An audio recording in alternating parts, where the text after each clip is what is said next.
All right, joining us next on the show today, this Big Friday edition of the Steak for Breakfast podcast.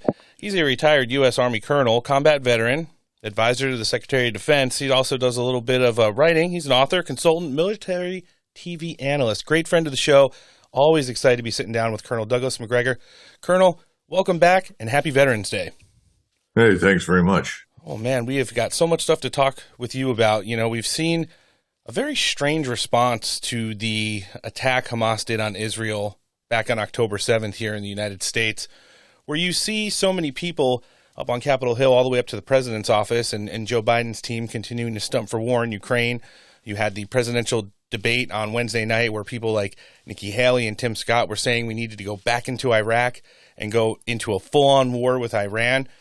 Doesn't seem like the temperature for doing anything of the same or supporting our friends over in Israel is resonating much up on Capitol Hill and even outside of the Beltway into major cities all across the United States. How are you seeing this whole thing shake out? Well, if we're going to talk about the Israeli thing, I don't think the Israelis have much to worry about when it comes to Washington. They effectively own it. So they've got whatever they want. Frankly, Mr. Netanyahu exerts more influence and authority in Washington than Mr. Biden does. So they'll get whatever they need. The problem right now is that the Israelis, who were on the receiving end of this horribly barbaric attack, have sought to do more in response than I think they have in the past. I think they decided that this was an opportunity to settle accounts with all of Israel's enemies, potentially, because they could leverage our power. And so Gaza is now a couple of things. First, it's supposed to be an object lesson. In other words, if you go in there and you annihilate not just Hamas, but destroy the entire settlement and either kill or drive the population out, that's a signal to the rest of the region that Israel can do the same to them. Of course, that's not true. Israel can't, but it could with our help and assistance. The bad news with object lessons is that sometimes they backfire. Right. And I think this particular object lesson is backfiring. My concern is, first and foremost, two things. First of all, that our power and influence in the world not be degraded any further than it already has been by a series of stupid decisions on the part of the Biden administration and Congress. The most profoundly stupid one of all, of course, in Ukraine. That war is being lost. The Ukrainian nation is destroyed. Over 500,000 Ukrainian soldiers are dead. They've run out of essentially mobilizable manpower. So that's one catastrophe. The new catastrophe could be Israel's destruction. And I think this is something that is not appreciated or understood right now in the United States or Europe. The region is different today from what it was 50 years ago. 50 years ago, when the Egyptians and the Syrians attacked Israel and the Israelis responded, the attack was a surprise, but it was not on the scale of the Hamas performance. In other words, it was not some ruthless campaign of extermination. The Egyptians, in fact, crossed the Suez Canal and effectively set up defenses because they knew they could not maneuver effectively against the Israelis. And the result was that the Israelis were defeated in their attempts to dislodge them until finally, towards the end of the conflict, they managed to break through and cross the Suez Canal. At the time, we had Nixon as president, and Nixon was happy to see the Israelis succeed, but he also wasn't going to allow the Israelis to go so far as to provoke a regional war. Right. And he knew that if he did not stop the Israelis, the Russians would probably come in, at that time the Soviets, to rescue the Egyptians from destruction. So he said stop. The Israelis eventually halted, pulled back across the Suez, and we know the rest of the story. We got a peace agreement out of it that has lasted for 50 years and done very well, frankly. That's all absent right now. You have no one who is essentially saying to the Israelis, you've probably done enough at this point.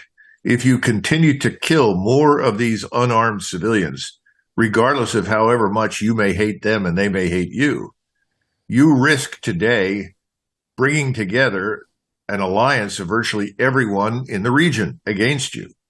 And most important, Turkey, which at the time in 1973 was very secular and allied strongly with the West and pro-Israel, is not secular any longer. It's very much an Islamist state. And they can put 2 million men into the field in a month. They have a substantial navy. They have a substantial arsenal of missiles. And everyone is saying, oh, well, the Turks will never do anything. Well, the answer is no, the Turks will act. But they're waiting for us to act, to restrain the Israelis before they do anything. And now we have something that we've never seen before. And that is the Turks and the Iranians are coordinating and cooperating. Yep. You had the Iranian foreign minister show up in Turkey, and he was greeted like the second coming, whereas Mr. Blinken was treated like the red-headed stepchild. True story. And so now he was then ushered in after his discussions with the foreign minister to see none other than President Erdogan. And since then, President Erdogan has met with the leader of Iran. The leader of Iran has now flown to Riyadh to see the crown prince to talk about the issue with the Saudis. What I'm trying to point out is that all of these states are more capable than they were 50 years ago. They have more technology at their disposal. They're better organized, better led than they were 50 years ago. And they're quite capable of coordinating their actions to really destroy Israel. The Israelis are no longer in a position to essentially act in a vacuum against what were previously incapable opponents. So this is a very dangerous situation. And my own view is that the President of the United States has an obligation to save Israel from itself. And they're doing nothing. Regardless of what they say publicly, they're doing nothing. They don't know what to do. They've essentially opened the cage door and let out the tiger being Netanyahu. The tiger has decided, that's it. We're putting an end to this once and for all. We're sympathetic to the tiger's position, but the problem is the tiger is ruthless, ravenous, and is killing everything in its path. That's unacceptable. We have gone into places like Bosnia and attacked the Serbs for ethnic cleansing. We've condemned people in Southeast Asia and Africa and worked against them because of ethnic cleansing. All of a sudden now we're witnessing exactly the same thing, and we are doing nothing. And people say, well, what could you do? Well, I'll tell you exactly what you could do. And this is what Nixon would do. He would say, either you stop or we withdraw our forces and suspend aid. That will get Mr. Netanyahu's attention immediately. And, you know, even though the Israelis are all horrified about what has happened, there are lots of Israelis who recognize that this is too much, too far. And it's dangerous for Israel now. The last thing we as an American state and republic want is a regional war in the Middle East. Let's talk about what happens if Biden and his friends continue to do nothing. Well, in addition to ending up in a warlike stance against Israel and us in the region, and believe me, the Iranians and the Turks can do a lot of damage to us, including our forces at sea, they'll shut down the Straits of Hormuz. Egypt will close the Suez Canal.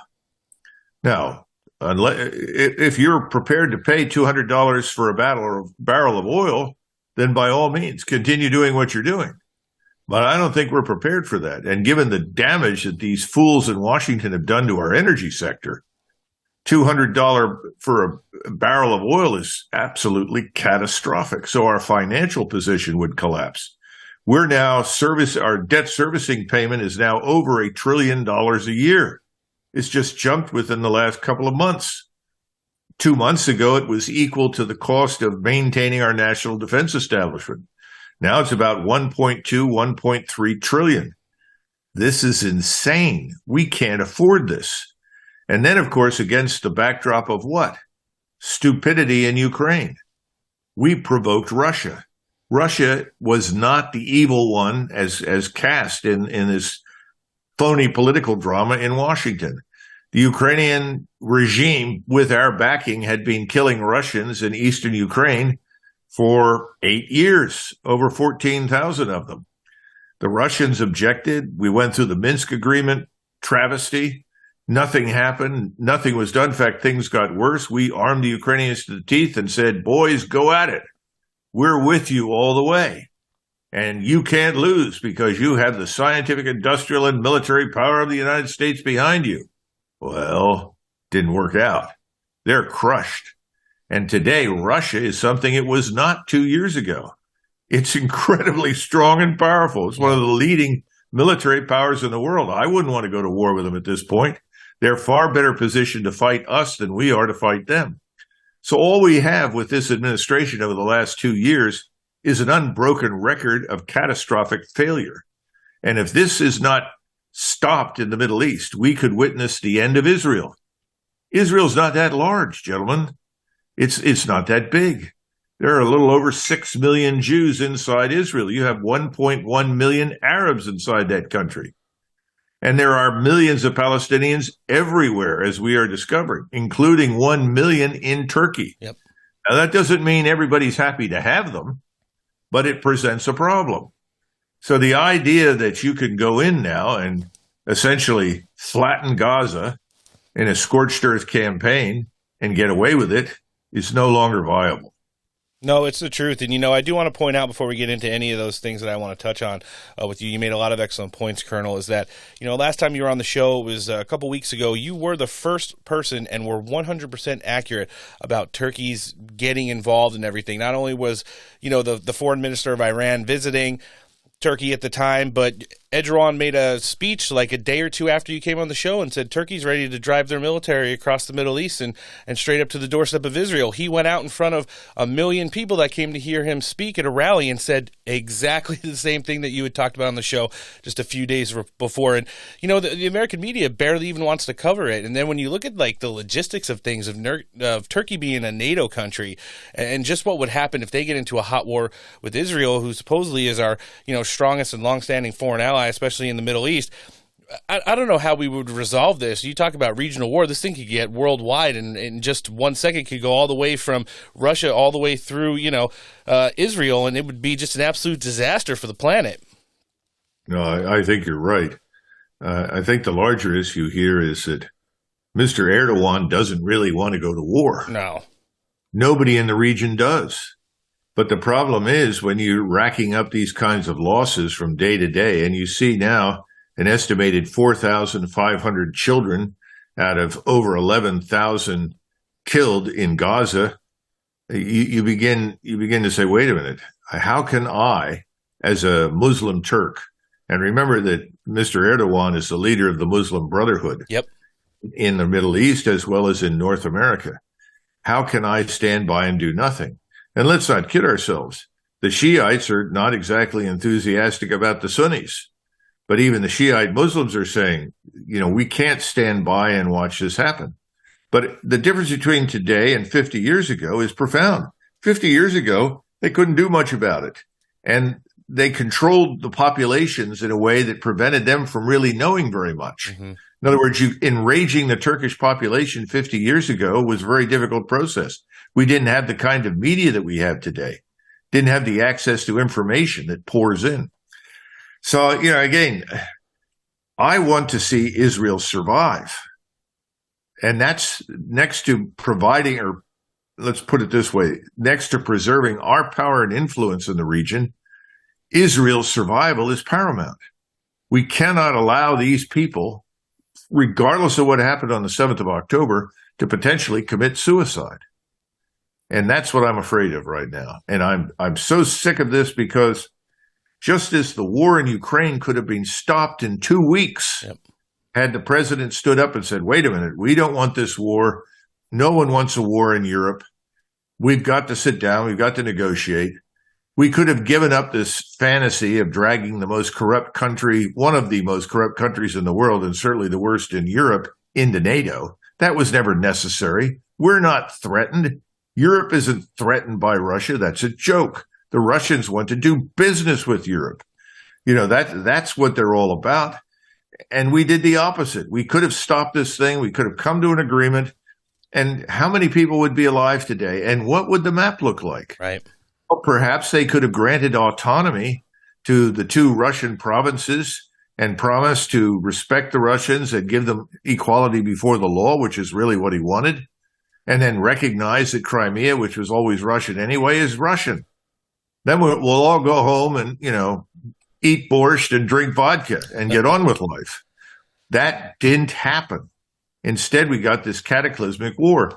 And now you have a similar circumstance.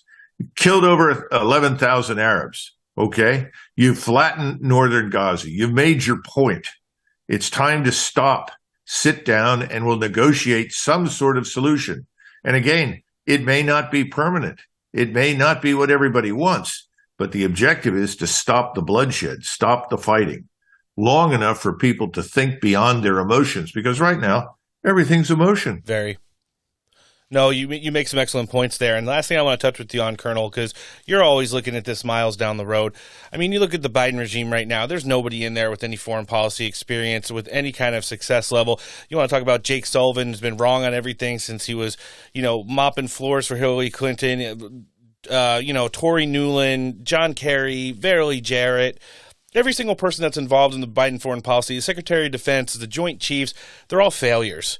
And they're all virtue hires and they're all DEI hires, and they have no interest except promoting, what they are or what they look like or what they stand for, rather than getting to any kind of peace in any situation going around on the planet right now. I don't think we're going to be able to get it out of the United States unless, this continues to go on all the way through the next year's election, which it certainly can't. So the fact of the matter is that strategy-wise, who do you see stepping in, or what entity or nation or anyone on the planet right now could step in and kind of start to put out these fires that are starting to get out of control? And if we don't do something about it soon, they're going to wind up connecting. Well, we certainly don't need somebody like John Bolton, whose solution is for the United States to nuke everyone in the Middle East. Yep. Because I can guarantee you, if somebody were to do something like that, that would be the end of Israel. The Turks can get nuclear weapons. The Iranians can get them.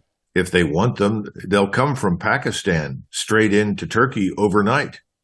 So this sort of military solution to every problem that presents itself has got to go away. In other words, we have to understand that threats of military power, bullying, and so forth is not the answer. We have to treat people the way we would want to be treated. In other words, you have to respect other people's culture, their identity, what they are. Sometimes I think because we Americans don't seem to value our own identity, culture, and existence, we don't care about anybody else's. I mean, if we cared, there would be millions of people in the streets demanding the borders closed. Sure. There would be millions of Americans in the streets demanding that the laws be enforced, that the Soros attorneys general should hang from the local tree and the criminals should be executed. That's what would happen if people here in the United States care. But we have a lot of fat, dumb, and happy Americans. As long as the check shows up in the mail, they can sit in the Barca Lounge and down some beer. They don't seem to care. The problem is that this stuff is beginning to get closer to home. Yeah. And we've got to wake up soon. So whoever goes in there has got to do a couple of things. First of all, we have no army today. It's down to roughly 450,000. Nobody wants to join it. In fact, it was amazing just this week. It was mentioned in the Pentagon that, we'd really like to recruit some white men. I saw those videos. Gosh, why would you want to do that?